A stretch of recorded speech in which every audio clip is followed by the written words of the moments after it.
Hi guys, a Labour peer has received a bit of criticism online for her reaction to Zia Yusuf talking tripe. Now, he mentioned a few things here, especially VPNs, which he's actually telling the truth about, but unfortunately the rest, he says, doesn't make any sense whatsoever.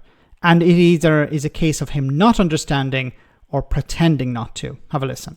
First of all, as someone who built a tech company and understands tech, frankly, unlike the dinosaurs who actually wrote this bill, what we need to do is ensure that children are actually protected. What we actually haven't talked about here is this act makes children less safe. The evidence of that is 4 of the top 5 most downloaded apps in the Apple App Store as we speak are VPNs. These are virtual networks that allow children to spoof their location anywhere in the world. The 13 to 16-year-olds, anyone who's encountered a 13 to 16-year-old these days will tell you they will run rings around most baby boomers who draft this legislation. And what that then means, they're much more likely to go to places like the dark web. And I want to say this too.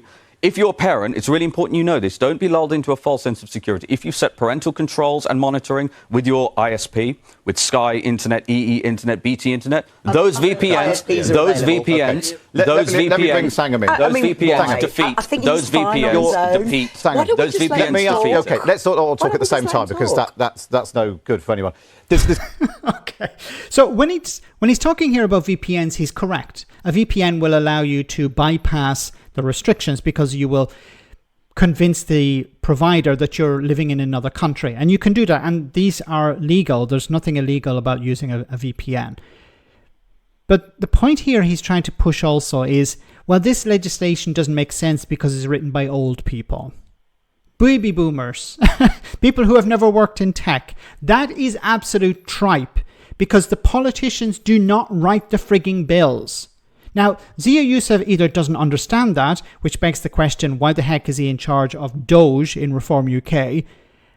Or second, he does know and he's lying. So I don't know which is worse.